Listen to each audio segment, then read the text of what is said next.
This morning, 2 Indonesian peacekeepers lost their lives in an explosion that hit a UNIFIL logistic convoy, destroying their vehicle near Bani Hayan in Sector East.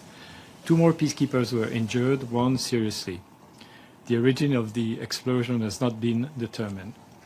Yesterday, a peacekeeper of the Indonesian contingent was killed in an explosion inside the UNIFIL base in Et Taib, also in Sector East. Another peacekeeper was critically wounded and was evacuated to a hospital in Beirut. I express my deepest condolences to the families of the fallen peacekeepers and the government of Indonesia, and I wish a full recovery to those injured. We strongly condemn these unacceptable incidents, and peacekeepers must never be a target. UNIFIL is investigating these incidents to determine the circumstances of these tragic developments. We also remain seriously concerned about several aggressive incidents against UNIFIL peacekeepers in the past couple of days.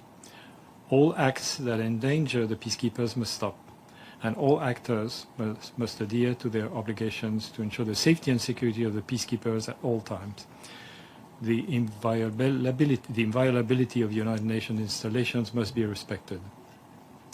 Our peacekeepers remain on the ground, carrying out Security Council mandated tasks in these extremely dangerous conditions. You can imagine that they are constrained in what they do, but they continue to do whatever is possible for them to do. The women and men of UNIFIL demonstrate utmost courage and commitment to advancing international peace and security far away from home. And of course, we express our deepest appreciation to them. I reiterate the Secretary General's appeal to all sides to cease the fighting. Only the full implementation of Security Council Resolution 1701 by both parties will enable a long-term solution to the conflict. What we have seen clearly is an increased presence of the IDF, together with the strikes, of course, in different parts of Lebanon. Now,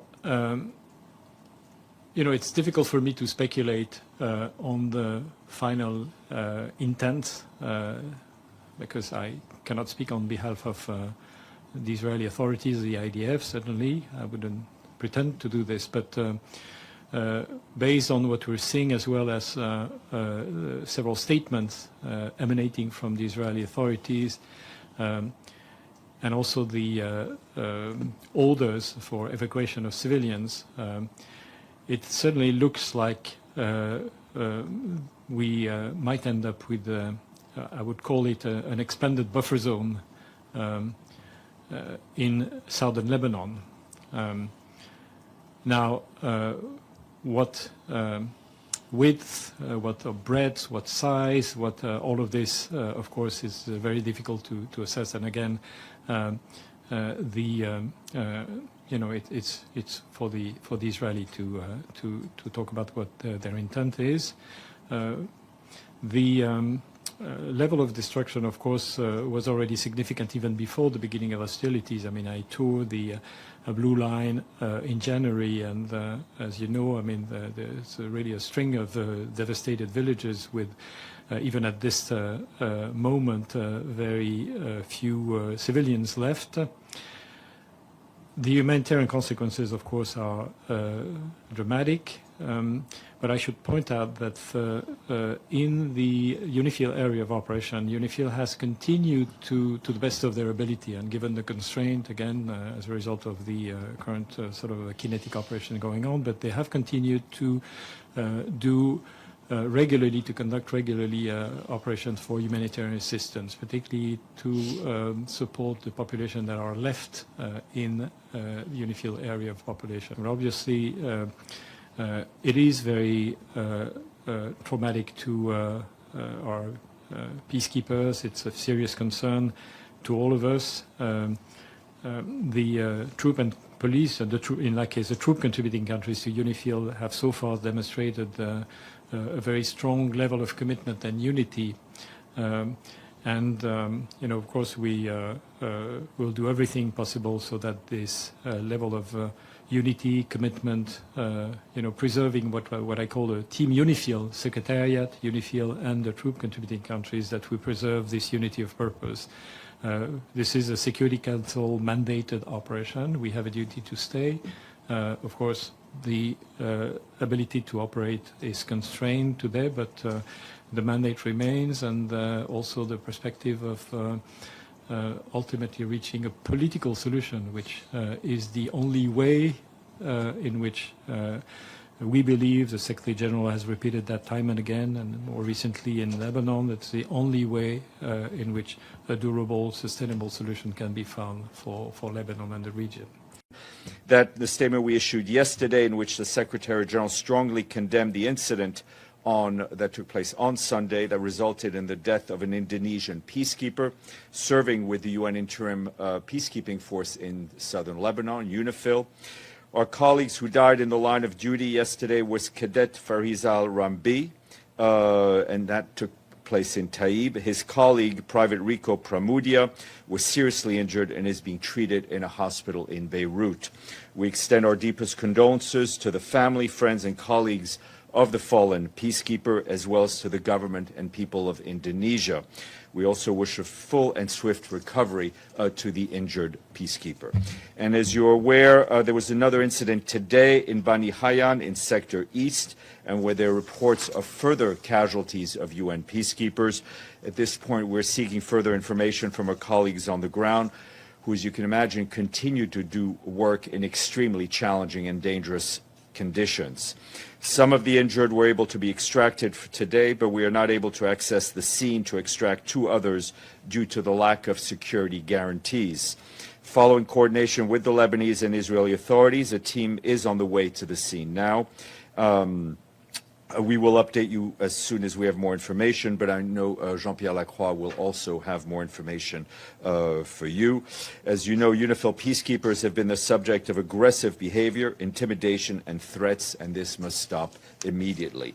This Saturday, a UNIFIL convoy traveling along a coastal road near our headquarters in Nakora in Sector West was subjected to 6 warning shots fired by IDF elements stationed nearby, resulting in some small arms impact on one of our vehicles. On their way back, a Merkava IDF tank fired its main gun with the shell exploding just 15 meters from a vehicle of UNIFIL's Quick Reaction Force convoy. The vehicle suffered minor damage but was able to continue its movement.